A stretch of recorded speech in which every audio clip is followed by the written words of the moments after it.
Hello everybody, it's Sonia. How are you?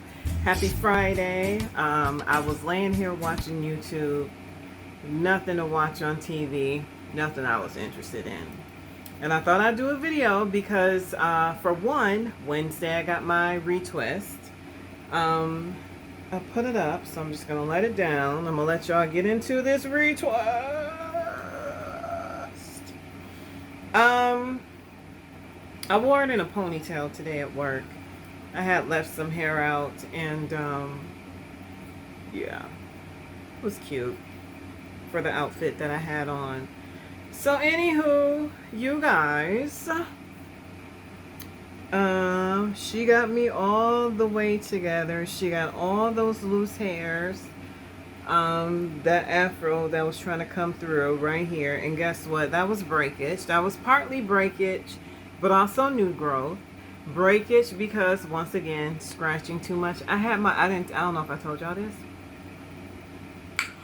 I had my daughter scratching my scalp a lot at one point, and I know that's a huge no-no, y'all, but it felt so good.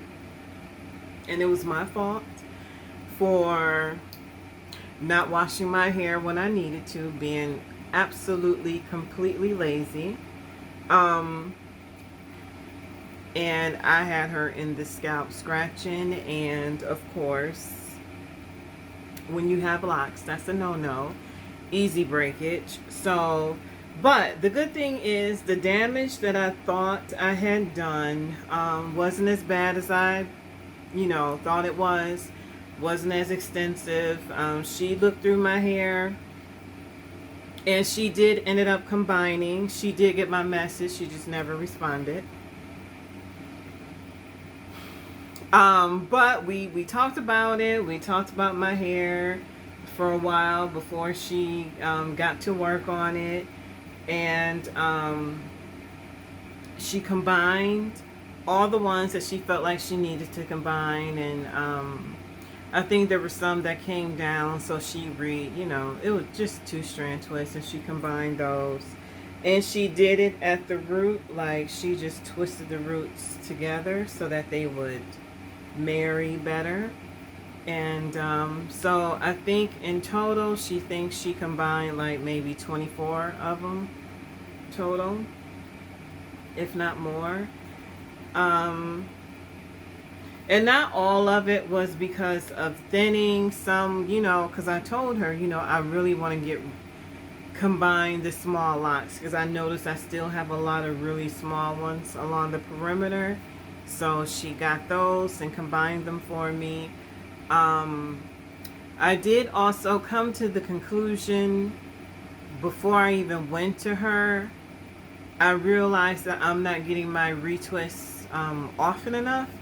I'm going way too long in between my appointments or maintenance, whatever you want to call it, retwists. So I also feel like that contributes to thinning, because when you allow your locks, your new growth, to get kind of out of control, especially if you have small locks, micro locks, the chances of them marrying are much greater, and they will. And then when you have to break them apart, you're breaking hair, you're pulling hair, you're thinning locks, and that's not good. So I don't want to, be all bald, or you know what I mean? So me and my daughter both, we're gonna go sooner than what we've been. Like, I've been waiting 2 months to get my hair retied, and I can't do that because I have smaller locks.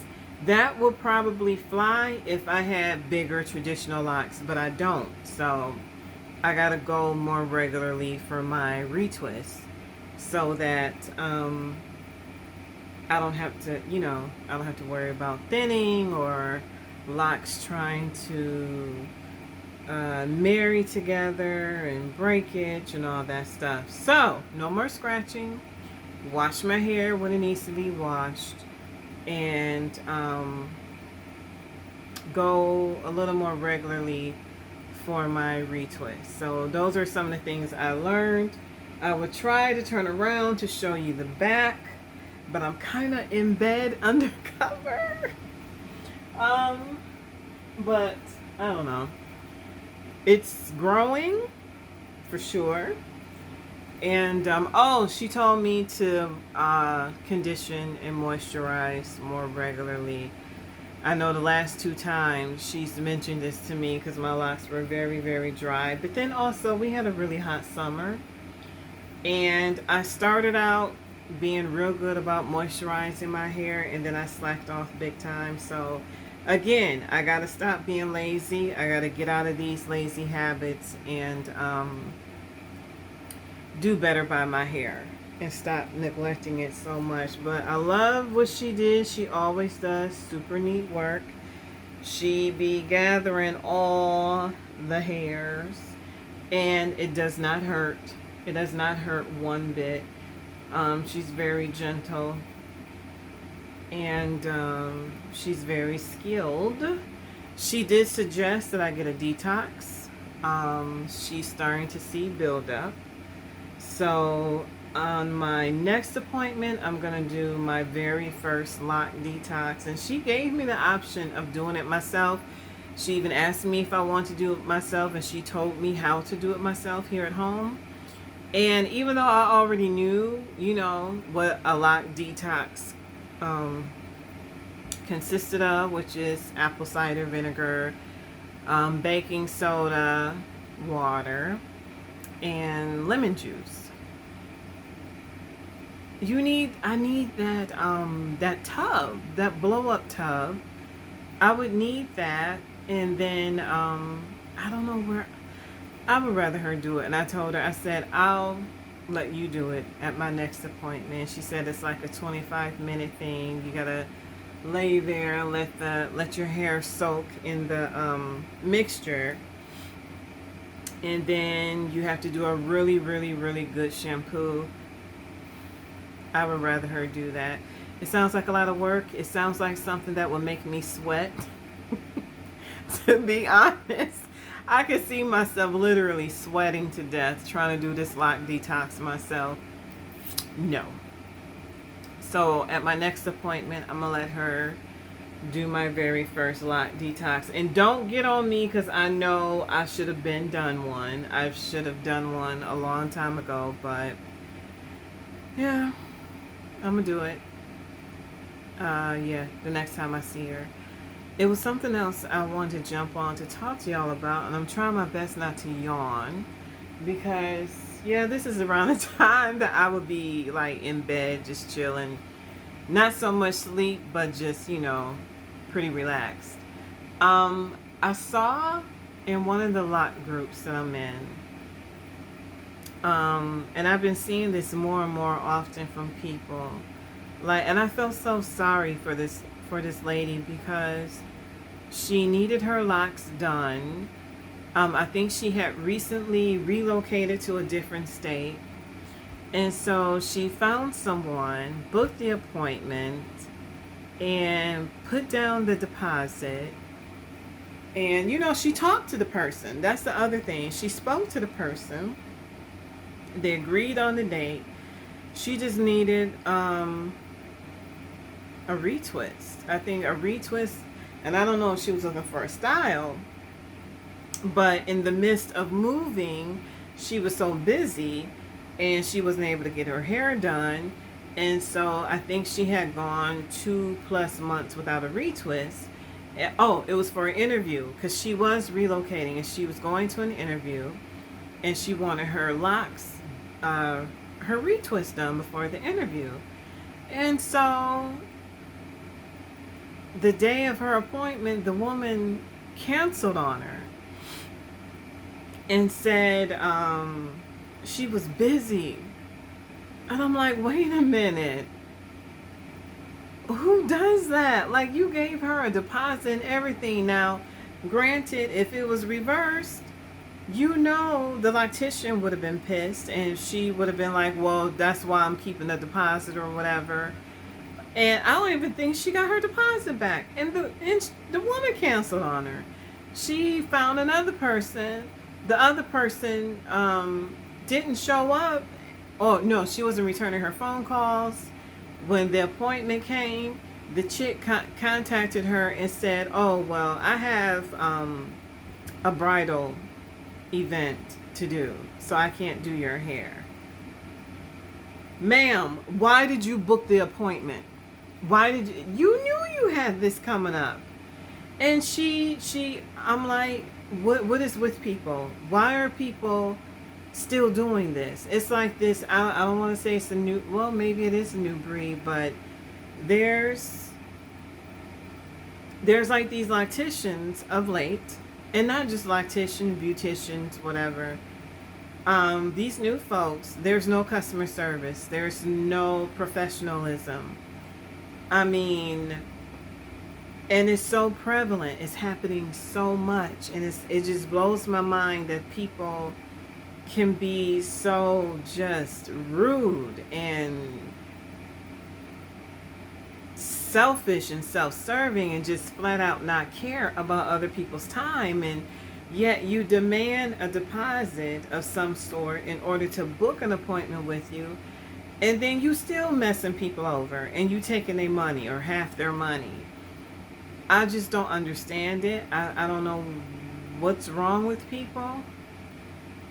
But there's this new group of folks that calls, they may know how to do hair, but honey, when it comes to business, they suck. They're horrible.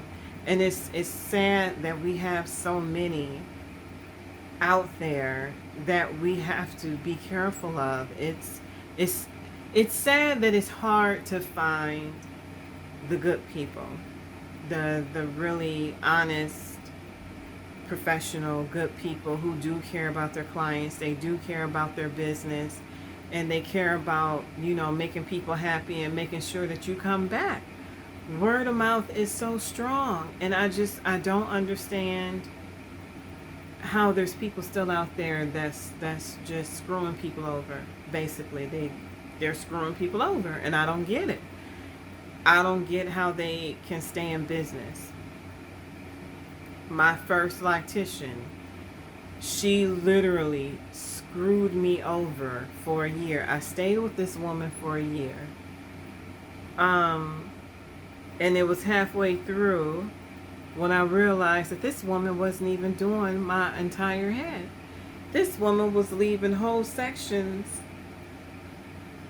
of locks undone. But yeah, she was doing all this pulling and pretending and moving all fast and doing all this stuff like she was really doing something. And my husband said, "Sonia, you would come out that shop and look like," he said, "I would be thinking to myself, did she even do anything to your head?" And then it took someone else to tell me, someone else to look at my head when I stopped going to this woman, to tell me, yeah, she hasn't been retying your locks. This is when I still have sister locks. Whole sections. I mean, I would have tons of new growth in my hair, in different parts of my head. Because this chick wasn't even retying my hair. Whole time she was pretending. Charging all kinds of money. She was never on time. I always had to wait. She was just ridiculous, just completely in it for the money. She was nothing but a con artist, and yet she moves through the ranks of the Sister Locks company and got all these certificates of whatever, and that alone turned me off from Sister Locks. Just having that experience.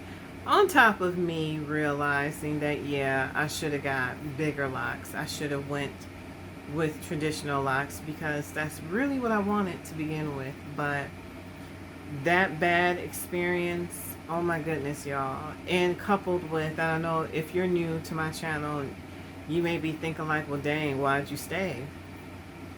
Because I live in a place where there aren't a lot of people to choose from. There's not a lot of people that that you can trust. And there's like a shop at this place, and they do strictly sister locks, but they have like this long list of rules for the customer, mind you. And they go by the hour, they charge you by the hour, which I think is ridiculous, because if you have sister locks, more than likely you have 400 plus, or you know what I mean. So of course it's going to take more than 2 hours, and then they charge you for every extra hour like $50 or whatever it is. It's ridiculous. And you run into it's horrible, and it's a very small market here, and that's why I'm like, I'm gonna have to go to freaking Chicago to find somebody. I'm willing to pay, but it seems like, it's a bigger market. There's more people and more people to choose from, but I can see how bad experiences can turn a person off, because it definitely turned me off. So anyway, I just wanted to share that. I was really, really sad and disappointed for that person. I really hope she found somebody to do her hair. There was a lot of people offering their services for the area that she lived. I can't remember what part of the South she was in, Florida, possibly, I don't know, but she was like done wrong by three different people, back to back. Like, people just taking her money. You gotta pay a deposit, and then they cancel on her or ghost her, won't answer her phone calls, won't respond to their text messages. Oh, I'm sorry, I'm busy. What? I don't know. I don't get people, but I hate hearing stuff like that, because I know what it's like, and it's just, it sucks, and people need to do better. People need to do better. Locks are a money grab, y'all. It's big business, and it's hard to find the ones who truly care about the business side. They care about the customers, and they give good service and quality work. It's hard to find them. So that's all I wanted, y'all. Like, comment, subscribe, share. Hey, to all my new subscribers, thank you so much. Thank you for watching and supporting. Dropping them comments, y'all. Let me know your thoughts. I'm gonna respond. I respond to everybody. So have a good weekend. Talk to y'all later. Bye bye.